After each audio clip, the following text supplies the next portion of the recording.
What's up, my vault dwellers? And if you're new to Retro Vault, welcome to the horror aisle no one ever alphabetized. And this is where the freaks live. You see, in the 1970s, it was a golden age of sleaze, Satan, scream queens, and slasher bait. You know, before horror was polished and self-aware. Back then, if you had a fog machine, a blood capsule, and a half-naked cult member, you had yourself a movie. Today, we're digging deep into the lesser-known, low-budget, high-wattage weirdness of the 1970s horror. These aren't your Exorcist or Halloween darlings. No. These are the flicks you find on a melted VHS at a flea market next to an old haunted doll.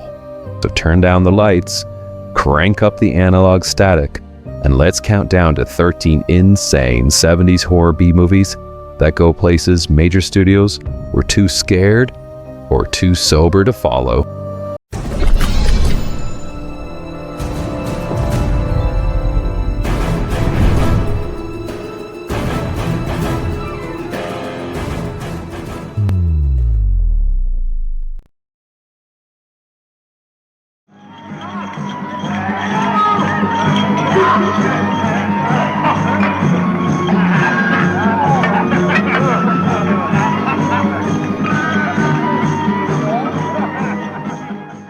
Okay, so technically this one squeaks in from 1969, but trust me, it bleeds pure 70s horror vibes.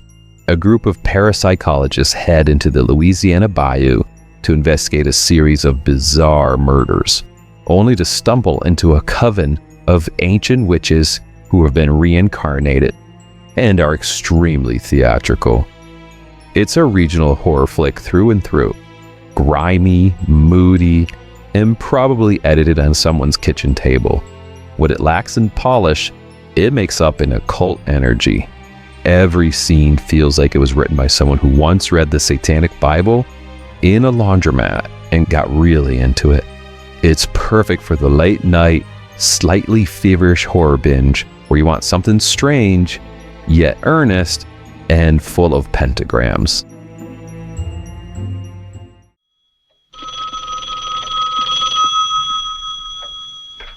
Hello? Hello? Hello? I'm getting closer. So trust me here, don't let the made-for-TV packaging fool you. This one cuts deep.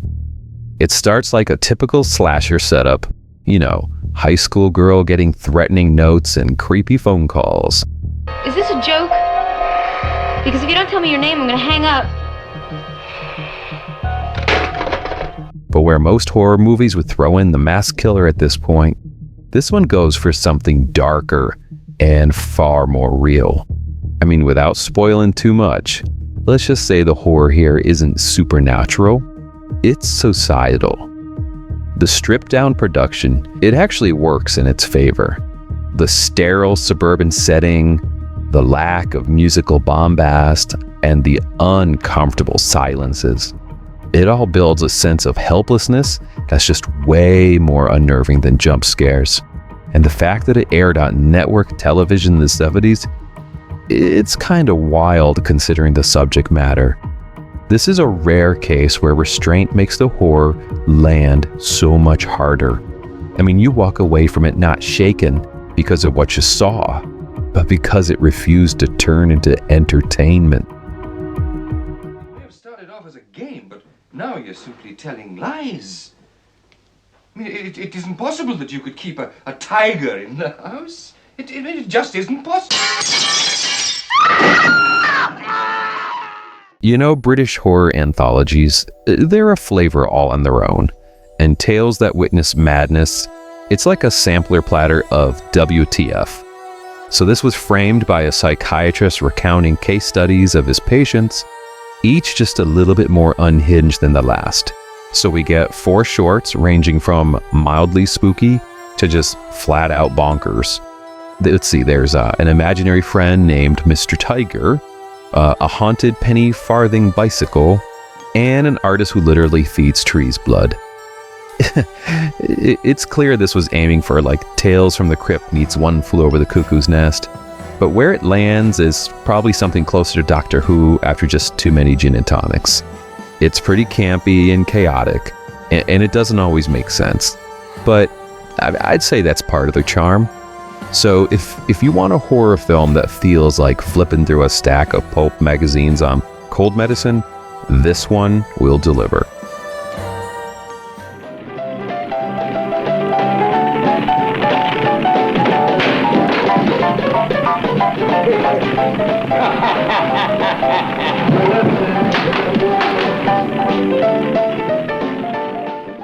Some horror films, they just punch you in the face. Messiah of Evil just climbs inside your head and then whispers sweet nightmares until you stop blinking. This story follows a woman searching for her missing father in a coastal town where the locals are dead-eyed, the streets are always empty, and the horror unfolds like a waking dream. There's blood drinking, some strange rituals, and a scene in a grocery store that might be one of the most surreal sequences in all of 70s horror. It's atmospheric in the way only low-budget 70s horror can be. Grainy, quiet, and unsettling, even when nothing is happening. Every shot just feels haunted, and every character looks like they're about to disintegrate. It's Lovecraft filtered through a California art school. Messiah of Evil, it's not flashy. It's actually kind of slow, like a creeping tide of dread. And if you surrender to its rhythm, it'll leave claw marks on your soul.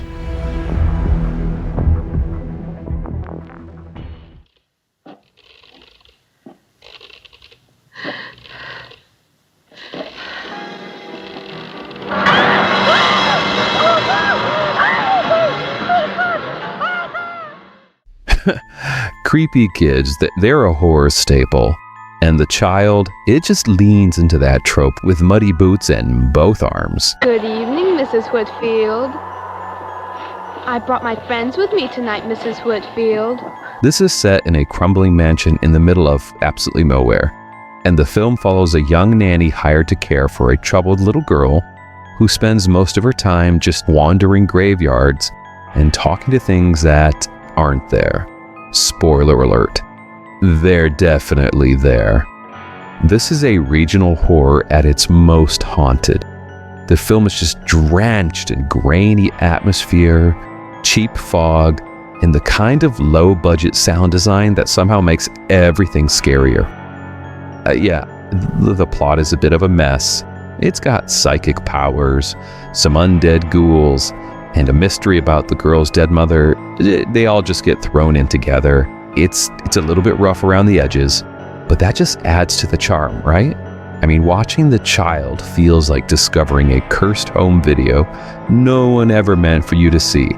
And the final act, it's genuinely freaky. Is there a hotel around here? You might ask at the castle. The Baron sometimes agrees to take paying guests. Is it far? It's in the opposite direction. Drive back through the village, and it's on your left. Thanks. All right, follow me here. So a tour bus of tourists gets stranded overnight in a creepy old castle. Obviously a bad idea, right? Then they just start dying in ways that mirror the 7 deadly sins, courtesy of a succubus who looks like she was summoned straight from a Euro trash fashion shoot. All right, welcome to Devil's Nightmare, where theology meets cleavage. It's a Euro horror hybrid of Gothic atmosphere, moral symbolism, and some pretty softcore vibes. Erica Blanc absolutely owns a film as the seductive demon picking people off like she's checking sins off a bingo card. Lust, dead. Gluttony, extra dead. Wrath, double points. Yeah, it's cheesy, but it's got style. The lighting is dreamy, the score is eerie, and the film has a surprisingly coherent structure for something that was probably pitched between espresso shots. If you love velvet capes, philosophical monologues, and murder by allegory, this is definitely your jam.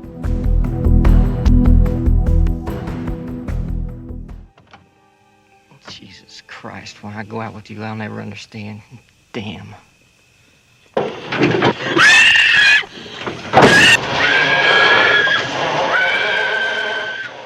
This little gem is a half documentary, half horror film, and 100% unsettling.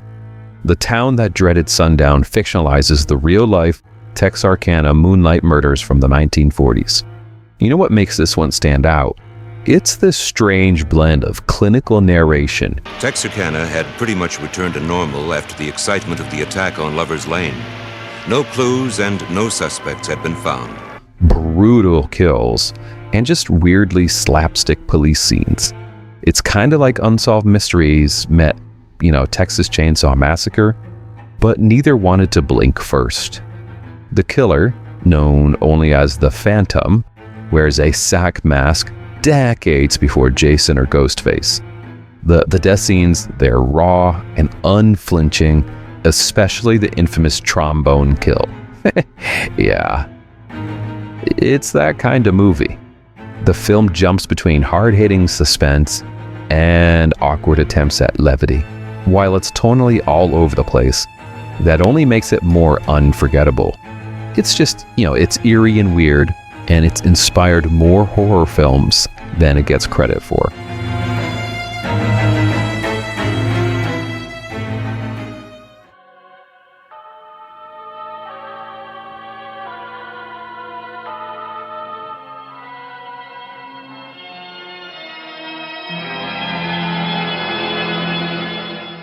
Shock is Mario Bava's last theatrical film, and it's a wild ride through psychological horror, ghostly possession, and just every kind of surreal editing trick Bava could muster. So it stars this woman who's trying to rebuild her life in a new house with her son, who may or may not be possessed by the spirit of his dead father. The usual domestic drama. This one doesn't hold your hand, though. I mean, the tone is dreamlike, and the visuals are disorienting, and the jump scares, they're surprisingly effective for a film that spends most of its time gaslighting its own characters. Bava uses the camera, like a scalpel, just slicing into your brain with color and shadow and suggestion. It's definitely got daddy issues. There's some ghost hands and Freudian undertones just so thick you could butter toast with them. But somehow, this movie still rocks. Apartment 4? 4 is my lucky number. Oh, really?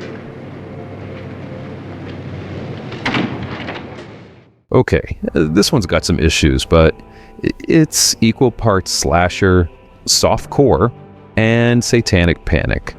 Mardi Gras Massacre. It's the kind of movie you find on a bootleg tape with a warning label.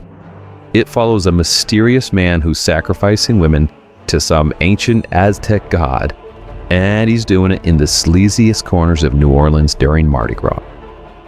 This is not subtle horror. This is Grindhouse with glitter. The effects are crude, and the acting is wooden, and the pacing, it's so glacial. But it makes up for that with pure, uncut vibe. There's just something hypnotic about watching this blend of police procedural, occult sacrifice, and neon-lit strip club sleaze just swirl together into one sweaty fever dream. It's grimy, it's gory, but it's so committed to its weird little world that you kind of have to respect it. I mean, you may not like it, but you won't forget it.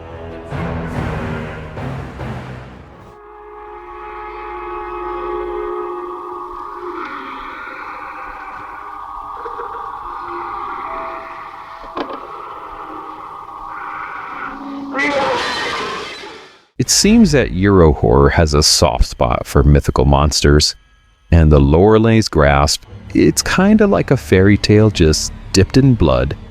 So this is set in a girls' boarding school near the Rhine and involves a legendary Siren monster that rips out hearts every full moon. And naturally, they hire a male gym teacher to protect the girls because, logic. The monster suit is ambitious, just to say. It looks like someone mashed a sea serpent with a papier-mâché Halloween mask. I will say the kills are pretty brutal, and the atmosphere is thick, and the sexuality is dialed up to, let's say, 11, as only Euro-Cult horror can manage. It's got that perfect combo of classy setting and trashy execution. Add in a pulsing synth score and some weird underwater dream logic, and you've got yourself a cult gem.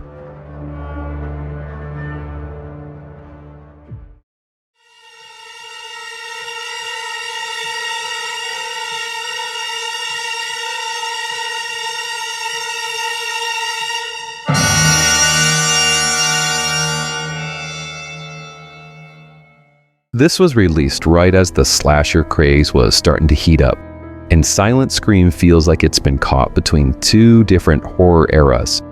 It follows a college girl who rents a room in a seaside mansion run by a creepy family hiding a dark secret in the attic.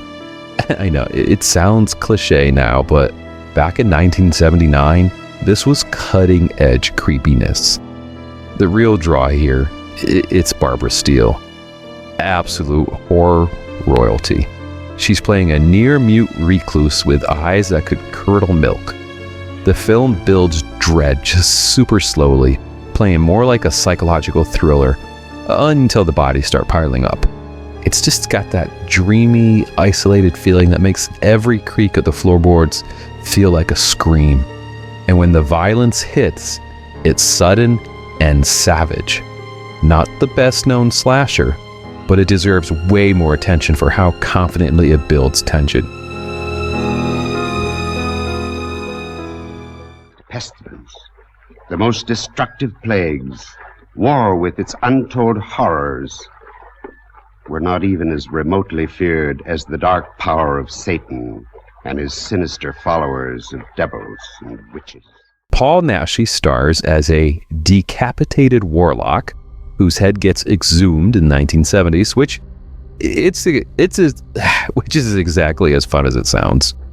Horror Rises from the Tomb is a gothic gore fest that just throws zombies, necromancy, and haunted paintings into a wood chipper and just flings it all over a cursed mansion. The gore is plentiful, and the story is ludicrous, and I would say that Naschy clearly has the time of his life playing both the hero and the villain. It's messy and chaotic and completely unashamed of what it is. It's a pulp horror comic come to life. Between the fog, the synth score, and the buckets of stage blood, this movie defines 70s Euro horror excess. It's not just campy, it's operatic.